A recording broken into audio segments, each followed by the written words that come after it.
Ok, muy buenas noches. Estamos sumergiéndonos en lo que es el método arqueológico y cómo poder usar la arqueología en una diferenciación con la historia y, por supuesto, la, la teología.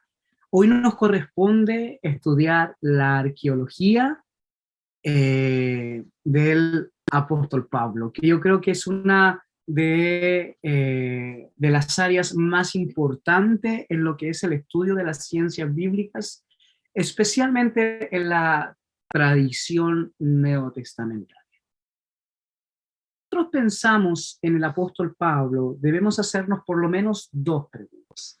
La primera es la siguiente: ¿dónde colocamos a Pablo en la historia de la religión del primer siglo? Es muy importante que nosotros podamos entender de que Pablo, el fenómeno de Pablo eh, es un fenómeno distinto al del Señor Jesús, porque el Señor Jesús es el fundador del cristianismo, es decir, es el fundador de una forma nueva de interpretación del judaísmo. Por eso la religión, sociológicamente hablando, se llama judeo-cristiana. Pero Pablo es el que lo ordena, el que lo organiza, el que lo sistematiza, el que le da forma, el que le da cuerpo doctrinal, el que le pone no solamente corazón, sino que le pone una mente a esta nueva religión, entre comillas, porque como le digo, en realidad el cristianismo es una reinterpretación del judaísmo. Entonces, y la segunda pregunta es, ¿cómo interpretamos las cartas paulinas entendiendo al Pablo histórico de mejor manera?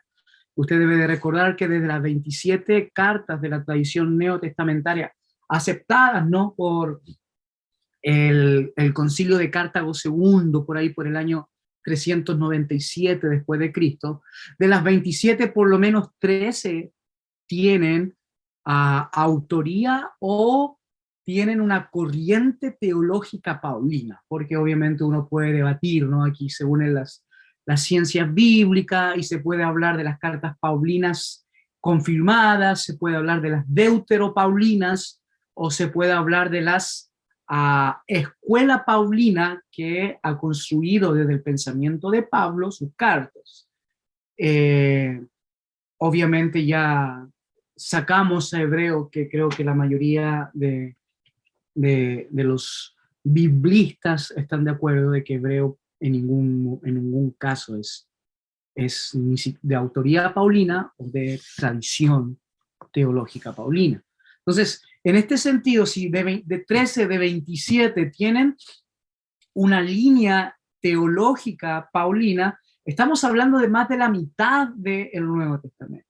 Entonces, en ese sentido, debemos de deducir de que se nos hace necesario poder entender a Pablo no solamente como el sistematizador de la nueva interpretación judía que hizo el Señor Jesús, no como el teólogo de esta nueva religión, sino como el hombre, un personaje histórico que vivió en el tiempo y en el espacio. Para los que no saben, les cuento de que el Señor Jesús, fuera de la Biblia, está por lo menos documentado por 5 diferentes fuentes historiográficas, ¿no? Tenemos, cierto, a Suetonio, un historiador romano a finales del primer siglo. Tenemos a Tácito, tenemos, cierto, a Flavio Josefo, tenemos a Plinio el Joven y tenemos, cierto, algunos documentos judíos que nos hablan de que hubo en realidad un Jesús histórico. Es decir, encontramos al Jesús histórico en el judaísmo, en la literatura romana y en, cierto, algunas fuentes que podrían ser, cierto, históricas, como la que es el tema de Flavio Josefo, que no sabemos si es judío o romano, pero hay una buena mixtura y un buen debate en ese sentido. Entonces, sí, del Señor Jesús por lo menos tenemos 5 fuentes extra bíblicas y extra cristianas, ¿no? Porque incluso hay muchos documentos apócrifos de que hablan del Jesús histórico, pero si tenemos 5 documentaciones diferentes, la pregunta es, ¿cuánta documentación tenemos de Pablo, no? Y aquí tenemos menos. Tenemos menos fuentes históricas de Pablo que del mismo Señor Jesús. Por eso, al tener menos fuentes históricas del apóstol Pablo, se nos hace necesario poder preguntarnos cómo se puede reconstruir la línea de Pablo como hombre en su tiempo, en su espacio. Y se puede leer a Pablo de diferentes formas, ¿no? Se puede leer a Pablo de diferentes perspectivas, pero yo quiero invitarle a que podamos comentar este dicho de Wright, N.T. Wright, que es uno de los expertos más importantes de los estudios paulinos de este tiempo, ¿no? Creo que yo creo que está dentro de uno de los 5 teólogos más importantes en cuanto a la interpretación de Pablo. Él tiene un libro muy importante que es El verdadero pensamiento del apóstol Pablo, editorial CLIE, que es una colección teológica de editorial CLIE que yo creo que cada uno de nosotros debiera leerlo, ¿no? A ver si lo tengo por aquí. Aquí.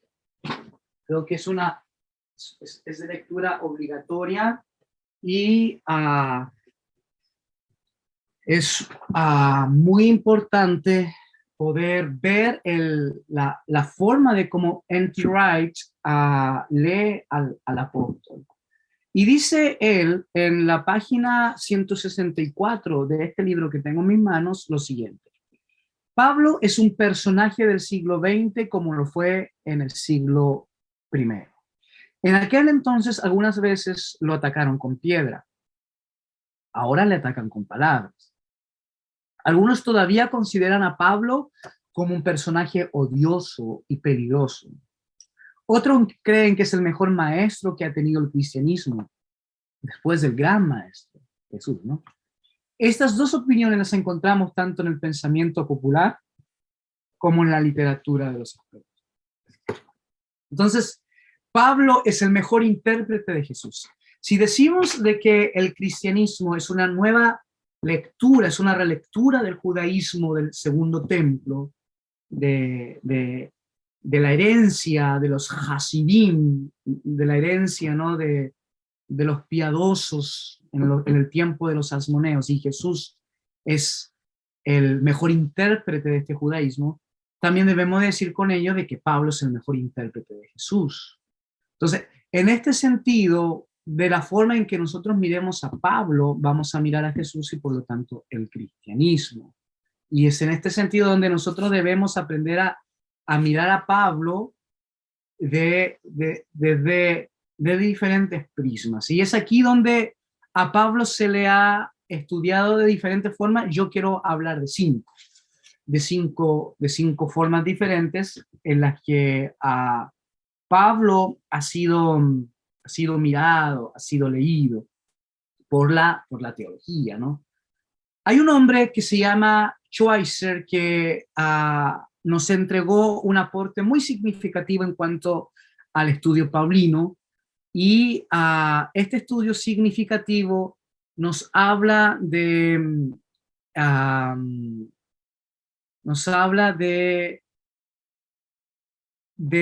una lectura de Pablo con relación a una pregunta.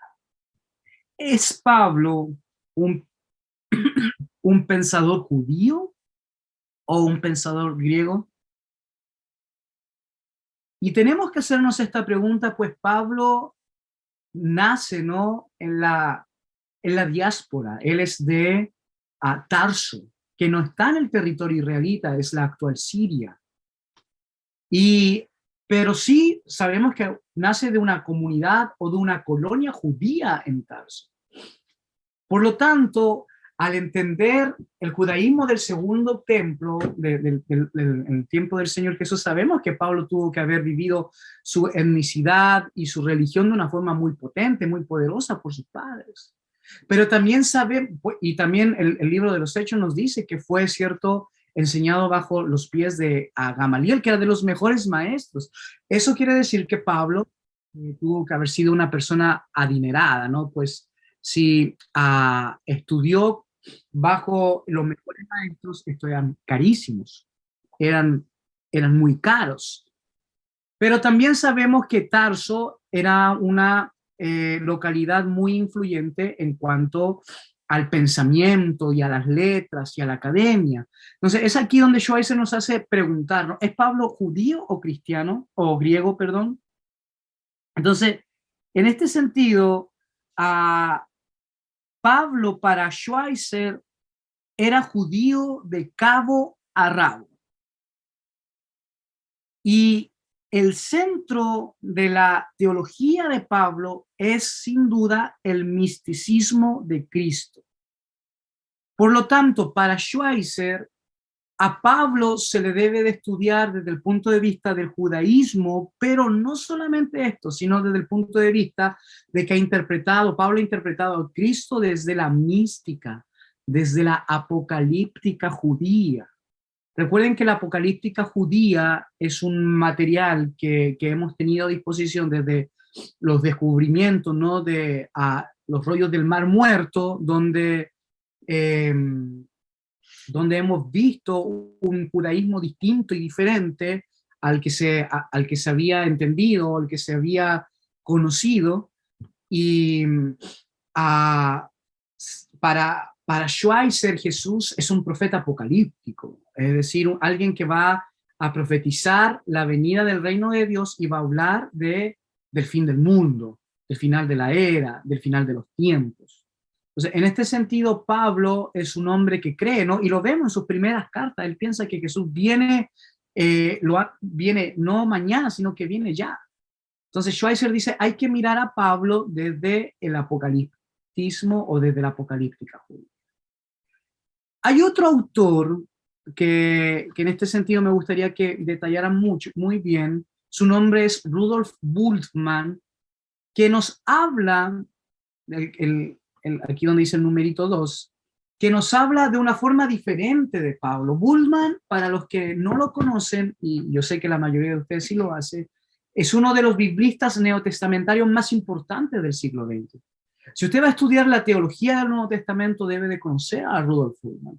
Para muchos, un hereje, para otros, un profeta.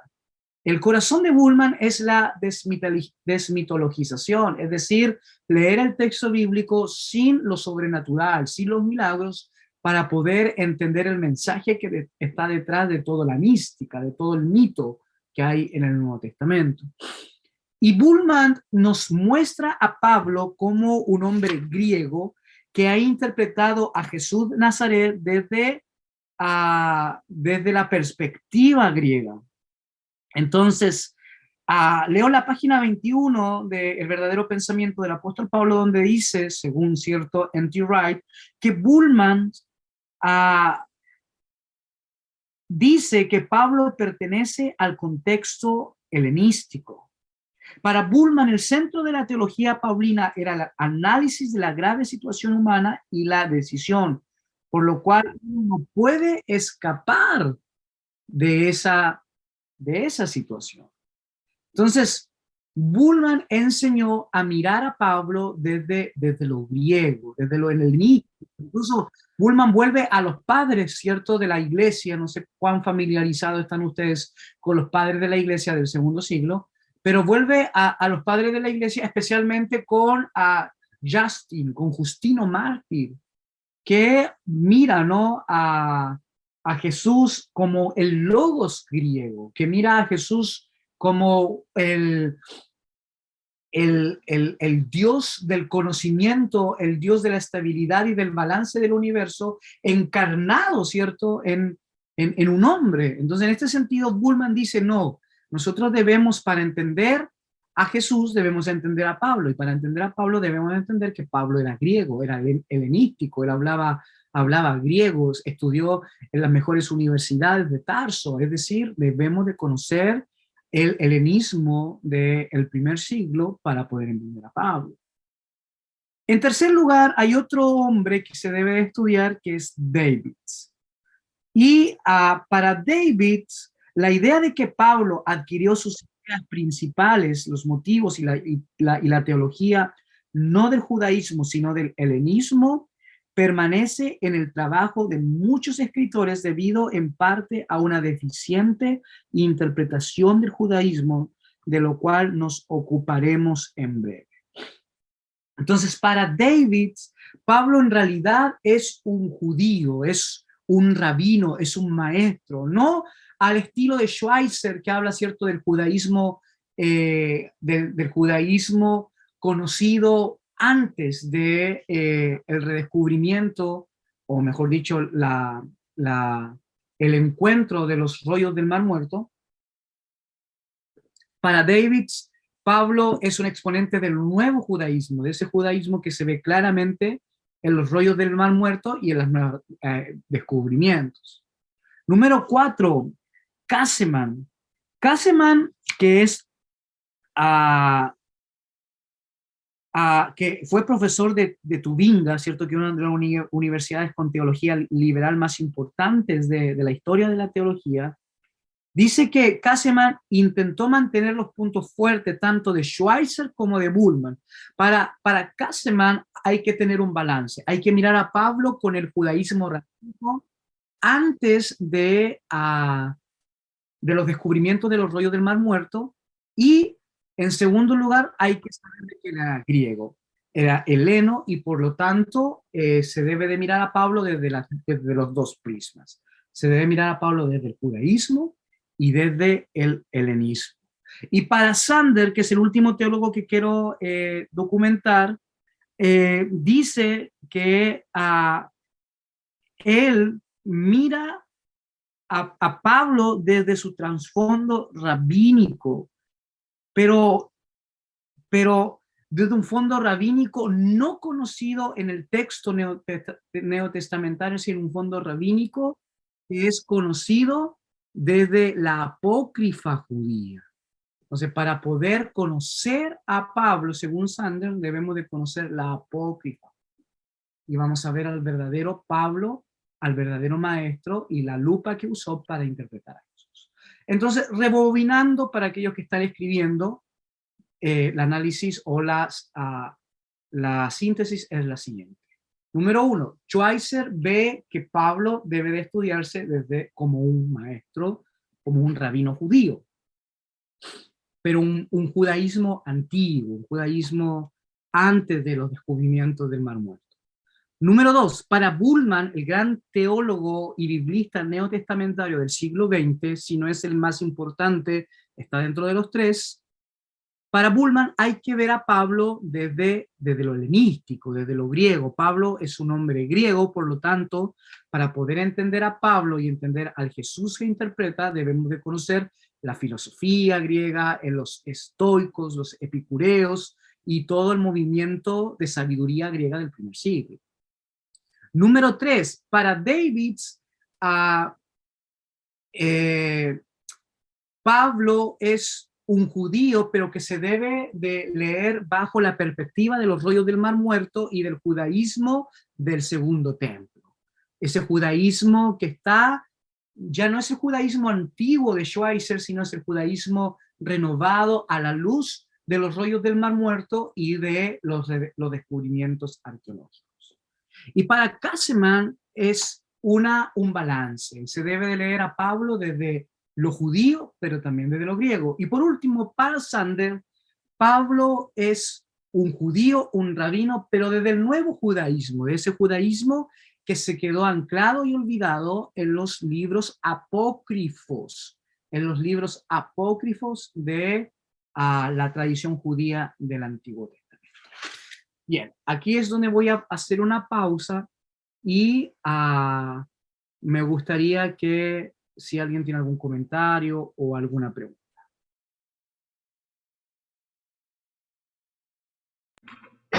Pastor Ismael, Sí, adelante.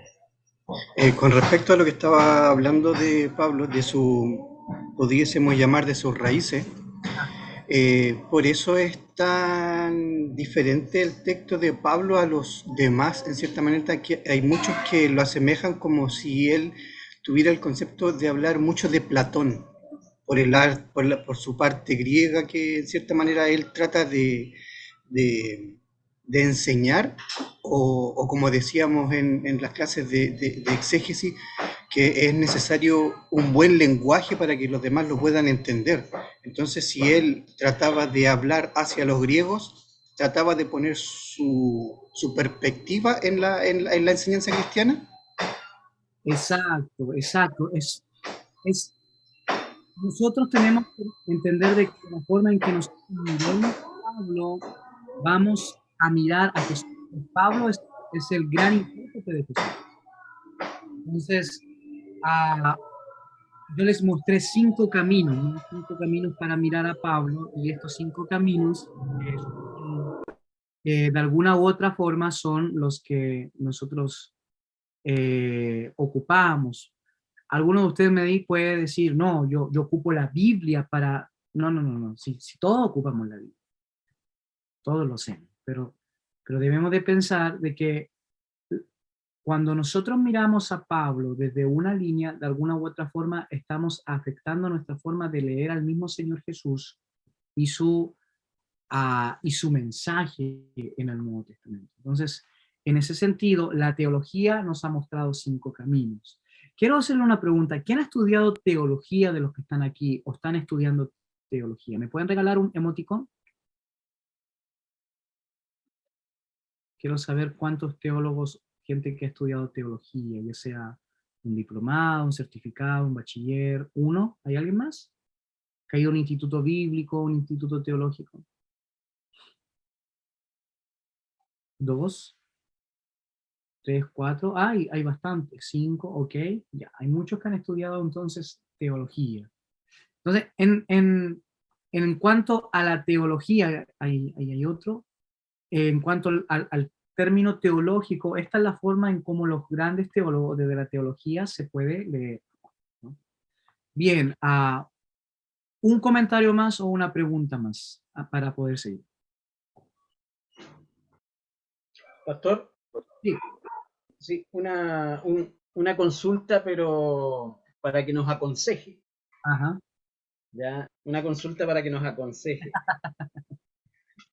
¿Cómo poder leer a Rudolf Bullmann sin que nos coloque en una lucha teológica? O sea, Mm, porque Bullmann es, como usted bien lo decía, algunos lo consideran un hereje en la teología, ujú. por su forma de escribir.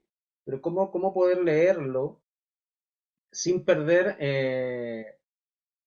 lo que realmente habla la teología del Señor?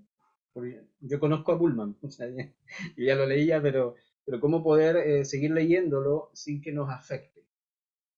Sí, excelente, excelente pregunta, profesor. Por eso le pido un consejo. Sí, excelente, excelente. Bueno, yo también, ¿no? De jovencito, y creo que tengo todos los libros de Wilmer. De jovencito, él me causó mucho impacto, ¿no? En uno de sus libros, La tradición sinóptica. Tiene un libro importante que se llama La tradición sinóptica. Él dice, Jesús no resucitó, ¿no? Él habla de que Jesús no resucita, de que los milagros no son tan importantes para ver a Jesús y que debemos de dejar lo sobrenatural para poder encontrarnos con el verdadero Jesús. Entonces, a priori, para todos nosotros rasgamos vestiduras, ¿no? Porque la resurrección es el centro del cristianismo y lo sobrenatural es parte de nuestra experiencia. Muchos de los que estamos acá hemos experimentado milagros, sanidades, hemos experimentado cosas inexplicables, sobrenaturales, y lo más importante, ¿no? Lo sobrenatural de la salvación, de la paz, del propósito, del sentir de nuestra vida. O sea, dejar de lado lo sobrenatural pareciera ser una herejía, pero nosotros debemos aprender a leer al teólogo en su contexto. Este hombre es un hombre que intentó devolver el tema de Jesús en un tiempo donde la academia había expulsado el tema de Jesús por su poco peso en cuanto a lo histórico, a lo válido, a lo científico. Entonces, lo que trata de hacer Bultmann, es tratar de poner a Jesús en el lenguaje de la academia, en el lenguaje de los, de los ciencistas o cientistas, para poder devolver al diálogo y traer a Jesús a la plataforma. Entonces, lo que hace Bultmann es lo siguiente. Ok, ustedes no me quieren escuchar por lo sobrenatural y por lo milagroso, dejen todo eso. Pero este Jesús fuera de lo milagroso, este es Jesús fuera de lo sobrenatural. Y creo que en ese sentido, cuando se lee en ese sentido, de que él intenta devolver a Jesús al lenguaje de la academia, sacarlo de lo místico, sobrenatural, rústico, campesino, folclórico, y ponerlo en palabras, no en una plataforma académica, creo que lo que él hace tiene mucho valor, pues nosotros debemos de entender en esta altura de pensamiento de que Jesús es mucho más que un milagro y Jesús es mucho más que un asunto sobrenatural. El valor del Señor Jesús es algo mucho más profundo que eso. Si nosotros nos quedáramos sin lo milagroso, sin lo sobrenatural, ¿amaríamos a Jesús? Si nosotros tenemos a un ser querido que está enfermo y Jesús no lo sana, ¿seguiríamos amando a Jesús? Si nosotros tuviésemos algo en nuestra vida y le pedimos a Dios y Dios nos contesta, ¿seguiríamos amando a Jesús? Entonces, ese es el valor. Hay un momento en la altura del estudio donde uno no puede cuestionar a la gente por lo que dice, sin poner a las personas en su contexto, en su tiempo y en la línea de por qué dice las cosas. Cuando nosotros miramos a Bultmann en este sentido, de ser hereje pasa a ser un profeta, porque devuelve a Jesús a la academia y otra vez los historiadores, los científicos comienzan a interesarse en un Jesús histórico, fuera de lo sobrenatural, pero que algo tiene que decir, algo tiene que enseñar y algo tiene que proponer. Entonces, tenemos opciones, no podemos decir Bultmann, no lo quiero solamente leer a Benigín y listo. O, ¿saben qué? Voy a tomarlo y, como dice el consejo paulino, ¿no? Examinarlo todo y retenerlo. No sé si le contesto su pregunta. Okay. Gracias, pastor. Uh-huh. Bien, para poder terminar, cuando uno lee libros, recuerde que lee autores. Y cuando yo aquí les traigo estos 5 teólogos, no es que yo esté de acuerdo con ellos, ¿ok? No me gustaría que nadie se fuera de esta clase diciendo, no, el hermano Ismael le encanta Bultmann, Schweitzer, Davis, Kasseman o Sanders. Sí, me gustan todos ellos en muchas áreas, ¿no? Pero no comparto todo lo que ellos dicen. A nuestro nivel, en el nivel de un estudio serio, profundo, académico, nosotros debemos aprender a dialogar con los autores, sentarnos, tomarnos un café con ellos, masticar, desmenuzar sus tratados, leer su contexto, saber por qué escribieron esto y desde allí sacar conclusiones. Pero no quiere decir que porque yo tenga el libro de alguien o lea a alguien estoy de acuerdo con él. No, creo que hay un momento en que nosotros debemos de conocer de todo. Como dice, bueno, no lo dice la Biblia, pero debería decirlo, el hombre que no es informado, que no tiene opinión, ¿no? Entonces, debemos de conocer de todos estos autores. Entonces, en este sentido, cuando nosotros nos queremos acercar a Pablo desde lo histórico, desde la historia, debemos de decirle que es un hombre noble, es una persona con dinero. No cualquiera estudiaba con Gamaliel, y en ese tiempo no habían becas, ¿no? Tenía que pagar. Segundo, era un romano. Pablo tenía una ciudadanía romana. ¿Por qué Pablo era un romano? Es importante saber eso, porque Pablo dice que de nacimiento Pablo era romano. Algunos dicen que su padre pagó por la ciudadanía romana y que fue heredada, ¿no? No vamos a ver eso, pero era romano, de cultura griega y judío, se juntaron las dos cosas. Era de Tarso. Para poder conocer a Pablo debemos de conocer a Tarso. Era un fariseo. Si era fariseo, por lo tanto era casado, ¿no? Su esposa no se menciona en el Nuevo Testamento, tal vez era viudo.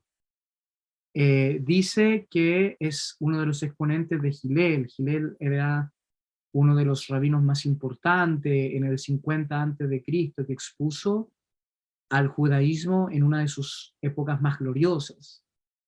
Y él era de la escuela, ¿cierto?, que fundó, ¿no? La escuela de Hillel, que era más abierta, más encarnacional, a diferencia de la Shammai, que era más literalista y era muchísimo más fundamentalista y tradicional. Cuando hay gente que estudia el judaísmo y mira a Jesús, ellos dicen que se acerca más a la escuela de Hillel que a la de Shammai. Y cómo no, ¿no? Si fue Hillel el que dijo ojo por ojo, diente por diente ya no existe. Dice que si alguien te pega en una mejilla, dale la otra. Y después lo vemos esas mismas palabras en el Señor Jesús. Ahora, ¿pierde valor porque el Señor Jesús enseña algo que enseñó un hombre antes que él? No, para nada. Porque la revolución del Señor Jesús no es lo original, no es lo original. Y en esta clase quiero hermanos, ser muy enfático en esto, porque lamentablemente por TikTok y por diferentes redes sociales yo conozco, ¿no?, de gente que perteneció al cristianismo y que ahora hace cosas académicas y que ya no pertenece al cristianismo y dice, no, sino que el Señor Jesús fue una copia de todo lo que se dijo antes, de que el cristianismo es una copia, de que la Biblia toma figuras literarias de otras culturas, de que el tema de la creación es del Emuna Elish babilónico, el del diluvio es del Gilgamesh acádico, y le ponen, y le ponen, y le ponen. Entonces, yo quiero ser muy explícito en esto. La distinción del cristianismo no es lo original. La palabra de Dios no es palabra de Dios porque es original, porque los autores la dijeron y nadie más la dijo. La palabra de Dios es por su línea teológica organizada e interpretada con un propósito que le da sentido a la raza humana. Esa es la distinción del cristianismo. Jesús no es hijo de Dios porque todo lo que enseñó se lo inventó él, y no, Jesús no es hijo de Dios por su originalidad. Jesús fue humano. Recuerde lo que decía Tertuliano, entre más humano Jesús era, más divino era. Jesús fue a la escuela, Jesús aprendió, Jesús recibió, y de todo lo que aprendió, obviamente él fue interpretando eso. Por eso digo que Jesús le hace una relectura al judaísmo, le hace una hermenéutica al judaísmo, pero importante, y de allí entrega su enseñanza. Entonces, que alguien te diga, no, pero ¿por qué? Si es lo que Jesús está enseñando, alguien más lo dijo, no te desarma nada, porque nunca creímos en Jesús por su originalidad o porque él lo inventó. La distinción de Jesús es porque cuando decide entregar un mensaje, toma de todo lo que escuchó, de todo lo estudiado, y le da un nuevo sentido, le da una nueva frescura. Es la frescura de Jesús, es su relectura, es su interpretación, es su hermenéutica, es su exégesis, son sus lineamientos, es su organización, es su sistematización, es su mensaje lo que nos impacta, no su originalidad. ¿Ok? Bien, para esta semana teníamos, ¿cierto?, las lecturas de Hofmeier y la opcional, ¿no?, de Pedro Cabello, que para mí se ha transformado en un regalo de Dios. Yo he descubierto a este autor. Hofmeier es un autor que sigue mi escuela de arqueología, entonces es profesor de uno de mis profesores, entonces es como un abuelo para mí. Pero este sacerdote católico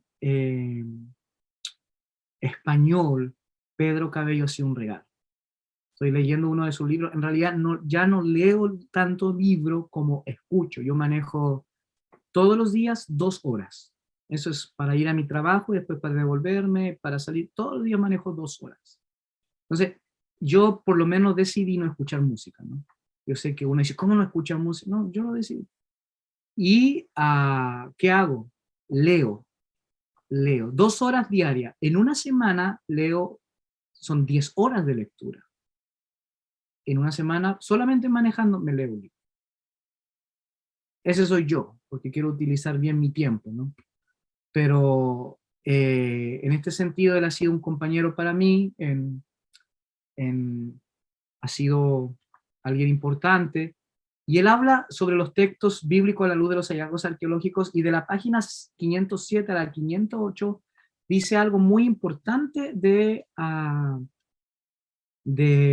Pablo, y yo quiero que lo podamos leer porque es importante. Mientras busco el libro, ¿algún comentario o alguna pregunta? Adelante, aprovechen mientras busco el libro.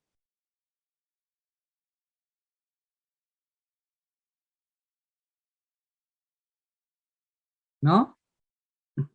¿Nadie? Pastor, Pastor, perdón, del Pedro Cabello, de la página 500, no sé cuánto, 500 y tanto, a menos el libro que tengo yo guardado, ¿no aparece algo? O quizás yo me equivoque. Vamos a verlo aquí. De arqueología, en la página 500, es como la parte final, es como, o bien, no lo vi bien. Sí, o tal vez yo me equivoqué, así que vamos a ver. Sí, Vamos a ver, pues. Es que no, es una mira rápida así, no lo encontré. sí, no se preocupe, tal vez yo me equivoqué, así que... Pero arqueología bíblica, Pedro Cabello Morales, los textos bíblicos a la luz de los hallazgos arqueológicos. Sí, aquí lo estoy buscando. ¿No es de la página 50 a la 53, Pastor, donde habla del carácter de la Biblia, que es esencialmente religioso? No, en este sentido yo quería que ustedes redescubrieran una inscripción que se llama la inscripción de Galión, de la cual ya vamos a hablar cuando pasemos al método arqueológico de Pablo. Buenas noches, Pastor Ismael. Profesor, Perdón ahí por saludarle un poquito tarde. no se preocupe. Pero sí está, la página 507 es Pablo y Galión, la inscripción de Delfos, es el subtítulo. Sí está. Solo que no es el capítulo inicial, es un subtema del capítulo de la parte de los, a ver, el título general está más atrás todavía, tiene que ver con algunos hallazgos de los romanos, si no me equivoco. Entonces sí está. Sí, el comienzo del fin de Israel, dominación romana, es Uh-huh. la página 467, pero en la 507 sí aparece como subtítulo Pablo y Galión. Muchas gracias. Vale. Buenas noches, hermanos. Un abrazo. Buenas noches, profesor Luis. Bendiciones. Voy en la página 400, así que me quedan 100 más. Si alguien quiere dar algún aporte, alguna pregunta, o decir no estoy de acuerdo con usted. Pastor, Sí. sí, nada más, no sé, tengo una pregunta acerca donde usted está hablando acerca de que el Señor Jesucristo no es original, y eso lo puedo entender, que alguien más pudo haber dicho las cosas que dijo, y, y que él dio lo que habló acerca de lo que estaba hablando, en conjunto de todo lo que había visto, lo que había aprendido, lo que había estudiado. Y me vino a la mente un versículo, pastor, en Juan 12:49, y lo busqué, dije, no vaya a ser que yo estoy entendiendo mal.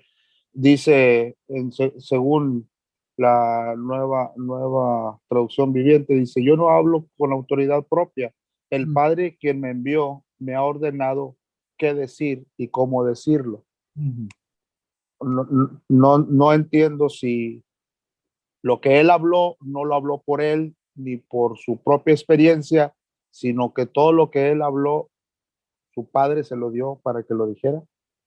Sí, qué buena mención del texto, pastor. Cuando el Señor Jesús habla de la autoridad, eh, quiero decirles algo. En el tiempo del Señor Jesús, los rabinos tenían que tener una licencia, un permiso. Y esa licencia y ese permiso en el Nuevo Testamento fue traducido como autoridad. Fue traducido como autoridad. Entonces, cuando los rabinos le preguntan al Señor Jesús, ¿con qué autoridad tú enseñas? ¿Y con qué autoridad tú haces esto? Lo que en realidad le están intentando decir, y ustedes pueden ir al griego y comprobar lo que le estoy diciendo, lo que en realidad le están pidiendo al Señor Jesús es decir, ¿quién te certificó a ti como rabino y como maestro para enseñar esto? Porque el judaísmo en el tiempo del Señor Jesús era muy estricto, muy celoso. Entonces, lo que le está Celoso. celoso, sí, lo que le estaban pidiendo al Señor Jesús eran sus credenciales, como que en este tiempo le hubiesen pedido su doctorado, su título, su licencia. Entonces ahí la palabra autoridad se refiere al permiso de enseñar. Por eso, si ustedes se dan cuenta, el Señor Jesús dice, ustedes no me escogieron a mí, yo los escogí a ustedes. En el tiempo del Señor Jesús, eran los maestros que se presentaban como que si fueran en diferentes escuelas, diferentes lugares, y la gente acudía a ellos y les pagaba, ¿no? Pero en el Señor Jesús fue al revés. Él llamó a sus apóstoles y no les cobraba nada. Él llamó y no les cobraba nada para enseñarles.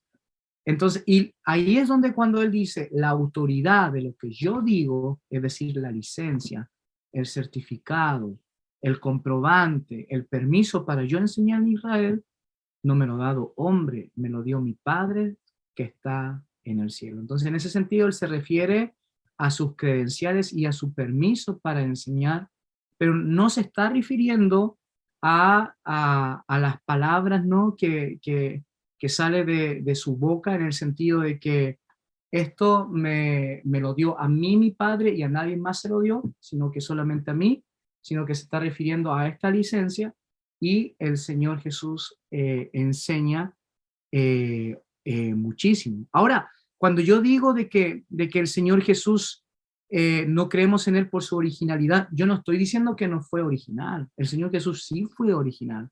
Del 100% del mensaje del Señor Jesús, más del 80% del mensaje del Señor Jesús, hermanos amados, es interpretado, reinterpretado, pero por lo menos el 20% es originalidad de Jesús. Entonces, el Señor Jesús sí es original, muchísimo, pero él también sigue una corriente, ¿no? Por eso hay muchos teólogos que piensan de que Jesús era fariseo, porque se parecen más a los fariseos y no a los saduceos.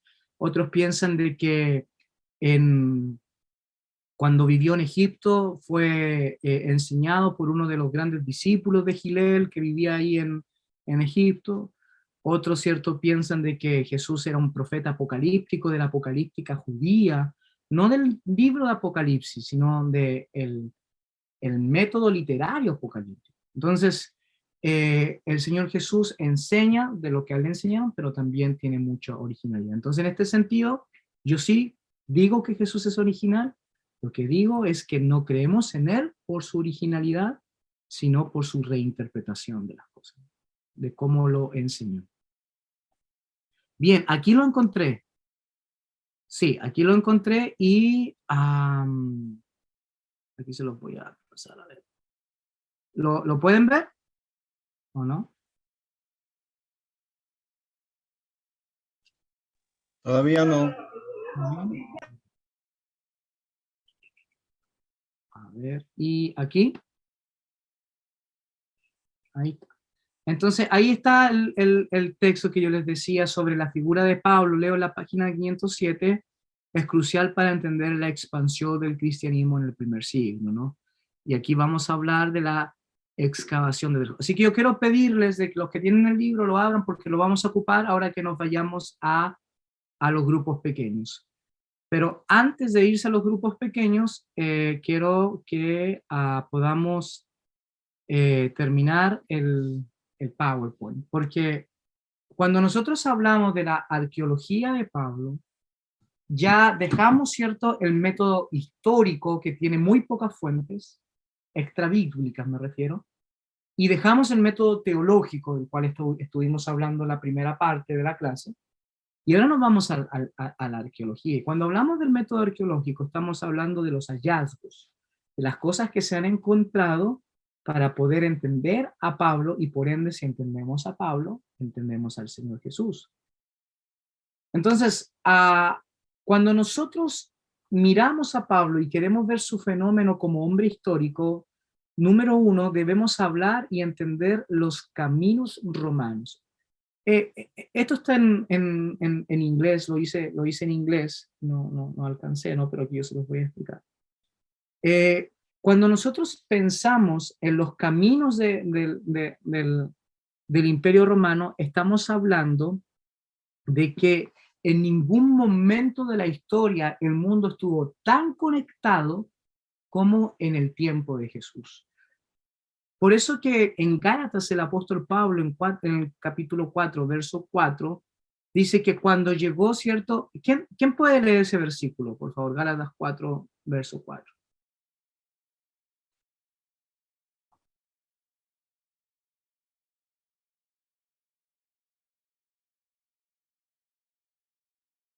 ¿Alguien lo tiene?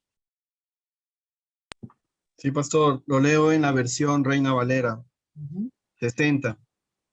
Pero cuando vino el cumplimiento del tiempo, Dios envió a su Hijo, nacido de mujer y nacido bajo la ley. Muchas gracias. Entonces, ese cuando vino el cumplimiento, la totalidad, cuando se completó todo. La palabra griega que se utiliza ahí, creo que es pleroma.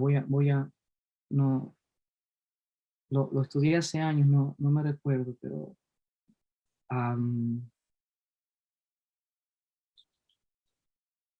Gálatas 4:4 dice Jote de eiten tu pleroma tou chronou exapelestein joteus ton huion. Sí, es pleroma. Cuando dice el cumplimiento de las cosas. Y pleroma es un término griego que se habla cuando se reventó. Eso es lo que quiere decir. Es cuando algo está tan lleno que ya no cabe nada más y se revienta. Esa es la palabra pleroma. Usted piense en un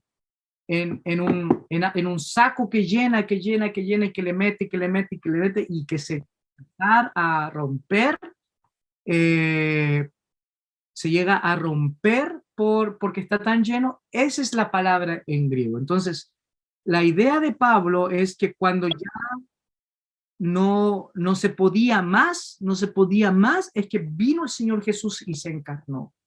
Y cuando tú piensas en los caminos que se han encontrado y que la arqueología ha redescubierto, ha desempolvado, tú te das cuenta de que es verdad. En la antigüedad no hubo mejor momento que estuvo mejor conectado el mundo que no haya sido en el tiempo del Señor Jesús, donde los romanos, recuerda que después de la última guerra del triunvirato, ¿no? Del Lépido, Marco Antonio y Augusto, hubo una gran paz, y él mismo habló, ¿no? de una paz que se le llamó la Pax Romana. Y en ese momento, los soldados no sabían qué hacer porque ya habían peleado con todo el mundo, ya habían derrotado a todo el mundo. Entonces, en ese sentido, los soldados, ¿qué hacían? Se dedicaban a hacer caminos. Ese era su trabajo, en eso trabajaban. Y hubo muchos soldados que nunca fueron a la guerra, pero sí hacían caminos. Pues se les pagaba y no se les podía tener parados, ¿no? Tenían que estar haciendo algo. Entonces, el mundo estuvo muy conectado y de ahí nace que todos los caminos llegan a Roma, pues ellos fueron los que conectaron el mundo a través de sus caminos. En ese sentido fue más seguro viajar. Ya no habían tantos ladrones porque los caminos los vigilaban los guardias. Los países empezaron a enriquecerse donde atravesaban los caminos, por ejemplo, la Vía Ignacia que atraviesa cientos y cientos de kilómetros y que atraviesa casi toda Europa. Por cada lugar que pasaba había impuestos que pagar. Entonces, las comunidades que estaban al borde de los caminos se enriquecieron muchísimo, el comercio se enriqueció muchísimo. Entonces, en este sentido, Pablo aprovechó esto para poder entregar el mensaje de Jesús. Si no hubiese existido este canal de caminos romanos en el tiempo de Jesús, el cristianismo no hubiese avanzado tan rápido. Ya vemos, ¿cierto?, de que en los tiempos de Domiciano el cristianismo era tan importante que hasta sus magistrados, hasta los nobles del Imperio Romano eran cristianos, pues el cristianismo se propagó rápidamente por estos caminos. Entonces, para poder entender de mejor forma a Pablo, debemos de entender los caminos, ¿no? En segundo lugar, debemos hablar de la inscripción Sergius Paulus Inscriptions. En este sentido, la inscripción de Sergius Paulus, ya dijimos que una inscripción es como un anuncio que se pone en un lugar público para que todas las personas lo vean, y esta inscripción es importante porque Pablo y Bernabé conocieron a Sergio Pablo, el procónsul de Chipre, durante su primer viaje misionero. Se le describe como un hombre inteligente que llamó a Bernabé y a Saulo y procuró oír la palabra de Dios según Hechos 13:7. Entonces, en este sentido, si vemos que esta inscripción habla de un hombre, de una persona no importante que realmente existió en los tiempos que la Biblia menciona, entonces podemos también entender de que Pablo sí fue un personaje histórico y sí fue un personaje que vivió lo que el Nuevo Testamento documenta. La tercera inscripción, y vuelvo a repetir, una inscripción es un anuncio público en un lugar concurrido para poder entregar una información, es la inscripción de Erastus. El apóstol Pablo escribió su carta a los romanos mientras estaba en Corintio. Entonces, al final de la epístola envió saludos de Erasto, el tesoro de la ciudad o director de obras públicas. Él era como el tesorero, ¿no? La palabra griega que se usa es oikonomos, que significa administrador o mayordomo. Es un término general que Pablo probablemente usa para describir el papel que desempeñó Erasto. Otra vez tenemos a otro personaje que históricamente a través de esta inscripción se comprueba que existió. Y si existió, podemos hablar de un Pablo histórico, pues estamos mencionando personas que sí existieron en el tiempo y en el espacio. Esta es una de las inscripciones que más me encanta, está en Tesalónicas, y es la inscripción de los Politarcos. Y en Hechos 17:6 leemos, y como no pudieron encontrarlos, arrastraron a Jasón y a algunos de los hermanos ante las autoridades de la ciudad. Y esa palabra autoridad en griegos es politarca. Y esa es una palabra muy interesante, pues es una palabra única que aparece en el Nuevo Testamento. Y muchos se preguntaron por qué Pablo la utiliza una vez y habla muchas veces de administradores, ¿no? De autoridades, pero ¿por qué en Hechos 17:6 la utiliza, o en este caso Lucas la utiliza una sola vez? Entonces, finalmente se descubrió de que no era simplemente un sustantivo autoridad, sino que era un título honorable para personas que administraban. ¿Y cómo se descubrió? A través de esta inscripción. Por lo tanto, Lucas es muy, pero muy detallista y su comentario es bastante largo. La quinta inscripción es la de la advertencia del templo, que se encuentra en el texto bíblico en Hechos capítulo 21, verso 27 al 29, donde Pablo fue apresado en Jerusalén por judíos que creían erróneamente que había llevado a un gentil a los patios inferiores del templo. ¿Ok? Entonces, en este sentido, cuando se acusó a Pablo de que estaba trayendo a gentiles al templo, no se le acusó simplemente por producir un mal comentario. Se le acusa porque había una legislación en contra de eso. No se podía traer a gente gentil, ¿no? Como lo vimos en la inscripción del templo en el tiempo del Señor Jesús, en las clases anteriores. Entonces esta inscripción sí fue real. Y otra vez vemos, ¿cierto?, de que el contexto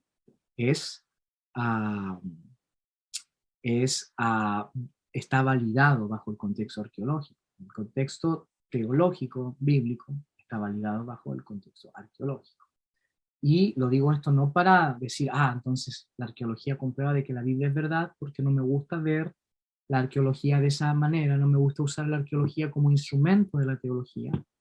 Creo que son disciplinas independientes, pero sí creo que le da luz y le da una ventana un poco más ancha para poder mirar desde ella el texto bíblico de mejor forma.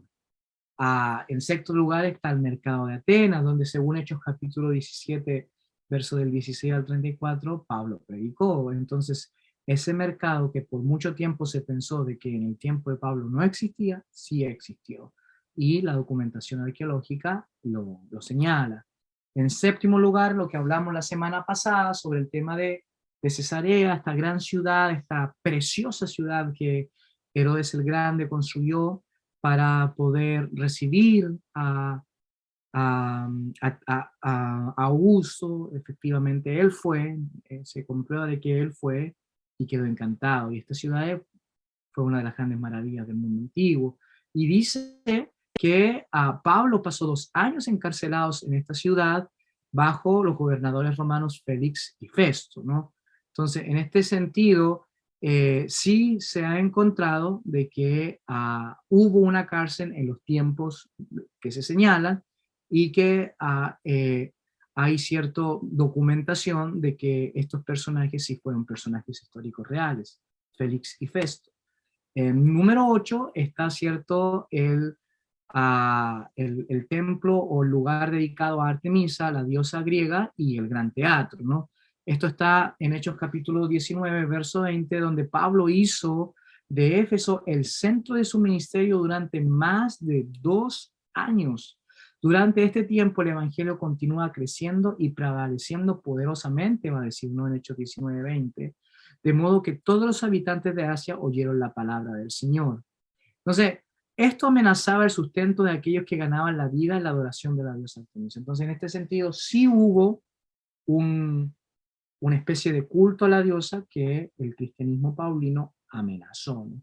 Me encanta esta foto porque se parece mucho a la que les mostré en una ciudad de Decápolis, que se me olvida el nombre ahora, pero cuando estuve ahí era como que si hubiese estado en Grecia. Bet-Shen, sí. Bien, 9, la Bema de Corintio, donde Pablo, cierto, estaba en Corintio durante su segundo viaje misionero, y los judíos de la ciudad presentaron cargos contra él ante el procónsul Galión. Hechos 18 del 2 al 16, registro de este evento. Entonces sí existió la Bema de Corintio. Y número 10, la inscripción de Galio, que es la que vamos a ver ahora en los grupos pequeños, que actúa como un ancla cronológica mediante el cual podemos fechar el ministerio del apóstol Pablo en Corinto. Entonces, ¿cómo podemos hacer una cronología de Pablo, de su viaje misionero, de sus cartas y todo eso? A través de esta inscripción, especialmente porque habla, ¿cierto?, de que Galio era una persona muy, pero muy importante en esta ciudad. Y recuerden que es muy exacta, es demasiado exacta, porque las personas importantes, en este caso no me recuerdo el título, si era un procónsul o se me escapa el otro nombre, pero duraban 2 años, solamente 2 años. Entonces, esta inscripción es muy exacta porque cuando se encuentra y se fecha a Galión y habla, ¿cierto?, de otras fechas, entonces se sabe por seguro de que, por seguro, de que estuvo él gobernando en el año 51 o 52, que fue cuando, ¿cierto?, Pablo lo conoce en Corinto. Entonces, sí se puede hablar con certeza de que Pablo estuvo en Corintio en el año 51. O sea, aquí en este sentido, la inscripción de Galio es sumamente importante para darle fechas y cronología al Pablo histórico, a su acción, su mensaje y su nombre.